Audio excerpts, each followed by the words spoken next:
বিরতির পর আবারও স্বাগত সংবাদে।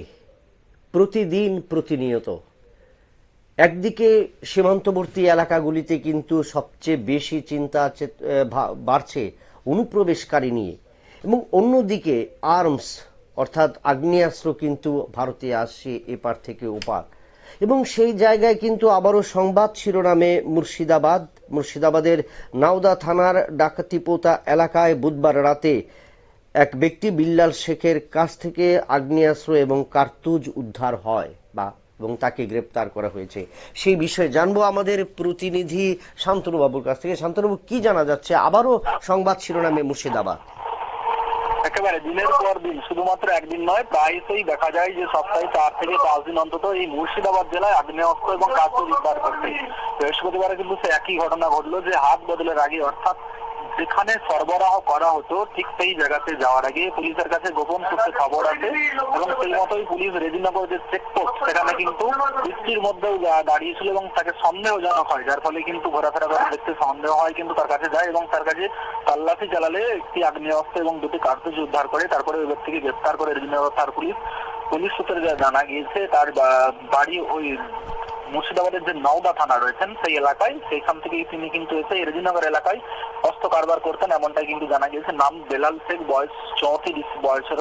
তবে স্বাভাবিকভাবে যেটা উঠে আসছে যে বারবার কিন্তু এই ধরনের ঘটনা ঘটায় মুর্শিদাবাদের যে বিস্তীর্ণ এলাকা, সেখানে কিন্তু ইন্টেলিজেন্সের যে ফেলিওর কোথাও একটা দেখা দিয়েছে। পাশাপাশি পুলিশ যেটা জানাচ্ছেন যে না, পুলিশের কাছে খবর আসছে বলেই কিন্তু এগুলো ধরা সম্ভব হচ্ছে, সেক্ষেত্রে ব্যর্থতার কোনো বিষয় নেই। তবে 7 দিনের পুলিশি হেফাজতের আবেদন জানিয়ে কিন্তু বহরমপুর জেলা জজ আদালতে পাঠানো আছে। স্বাভাবিকভাবে মনে করা হচ্ছে যে বাইরের রাজ্য থেকে কিন্তু এই কার্তুজ বা বন্দুকগুলি নিয়ে এসে এখানে মজুত করা হচ্ছিল বা কারো হত্যা করা হচ্ছিল। তবে বারবার এই ধরনের ঘটনায় কিন্তু যথেষ্ট চাঞ্চল্য ছড়াচ্ছে এলাকায়।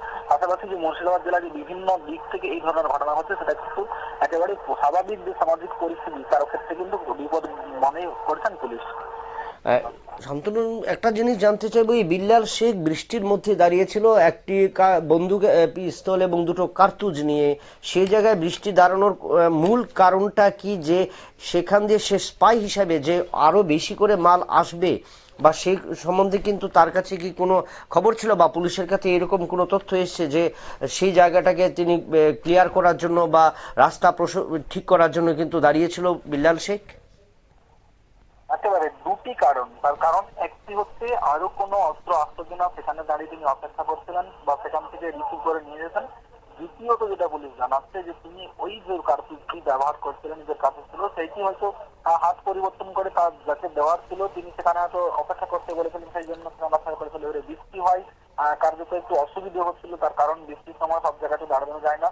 যদিও পুলিশের যে নাকা সেটি ছিল কিছুটা দূরত্বে এবং দূর থেকে পুলিশ দেখতে পায় যে একজন ব্যক্তি সেখানে কিন্তু দীর্ঘক্ষণ ঘোরাফেরা করছে এবং তার যে চলার পদ্ধতি সেটা কিন্তু একটু সন্দেহজনক হয়, যার ফলে কিন্তু পুলিশ তার কাছে যায় এবং তাকে ডেকে জিজ্ঞাসাবাদ করে এবং তল্লাশি চালানোর কথায় অসঙ্গতি পাওয়ার কারণে স্বাভাবিকভাবেই পুলিশ তদন্ত করে জানতে পারবে যে আর কোনো অস্ত্র আসছিল কিনা বা কোথায় যেত। সমস্ত বিষয়টি পুলিশ যে রিমান্ড যখন নেওয়া হবে তখন রিমান্ডে নেওয়ার পরে বিষয়টি জানা যাবে।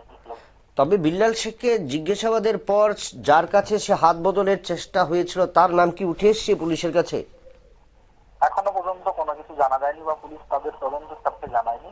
তাকে আজকে আদালতে তোলা হয়েছে। আদালতের কাছে 5 দিনের যে পুলিশ রিমান্ড, সেই রিমান্ডে চাওয়া হয়েছে। রিমান্ডে আসার পরে তার কাছে তদন্ত করে পুরো বিষয়টি পরীক্ষা করা হবে, এমনটাই পুলিশকে জানানো হয়। ধন্যবাদ শান্তনু আপনাকে। যে বিল্লাল শেখ মুর্শিদাবাদের নাওদা থানার ডাকাতিপোতা এলাকায় যে বৃষ্টির মধ্যে দাঁড়িয়েছিল বিল্লাল শেখ, যার হাতে ছিল পিস্তল এবং 2টো কার্তুজ, পুলিশের সন্দেহ হয় এবং পুলিশ তাকে জিজ্ঞাসাবাদ এবং তল্লাশি চালিয়ে তার কাছ থেকে উদ্ধার করে। তাতে এটা প্রমাণিত যে মুর্শিদাবাদ দিয়েই যে আগ্নেয়াস্ত্র ভারতে প্রবেশ করছে এবং কোনো একটা বড় অশান্তি পাকানোর চেষ্টা চলছে বা ব্লুপ্রিন্ট তৈরি করবার পরিকল্পনা চলছে, কিন্তু সেটা কিন্তু পুলিশ প্রশাসন এবং বিএসএফ সতর্ক থাকার কারণে কিন্তু তা সম্ভব হচ্ছে না। তবে সেই ক্ষেত্রে এলাকার মানুষকে কিন্তু আরো সজাগ এবং সতর্ক থাকতে হবে, কারণ এই জায়গায় যদি অবাধে যদি পিস্তল এবং আগ্নেয়াস্ত্র দেশে প্রবেশ করে সেক্ষেত্রে কিন্তু অশান্তির তৈরি হওয়ার সম্ভাবনা। নিয়ে নিচ্ছি আবারও একটা ছোট্ট বিজ্ঞাপন বিরতির, সঙ্গে থাকুন।